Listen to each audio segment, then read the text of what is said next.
Dito, unti-unti nang kumakaliwa yung camera. Nawawala na siya sa pagkahigpit. Kaya buti na lang, napansin ko. Kasi kung hindi, maaaring masira yung X4 natin. Kaya tips, i-check ang camera from time to time. Then, hindi puta yung camera kumakanan. Dapat ilak. Kaso pag nilak masyado, hindi gitna eh. Hirap mag-edit. Sa mga kapwa ko Insta360 user, ano kayo mag-video?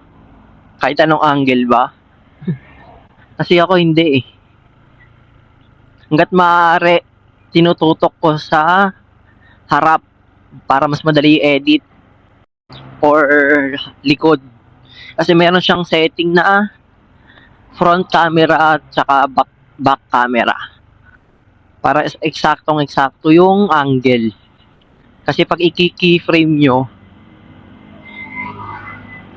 hindi siya eksakto. Para siyang naka-fish eye. Buti na lang nakita ko yung camera ko. Sa mga gumagamit ng Insta360 dyan, always, not always, like, kung kailan nyo maalala, i-check nyo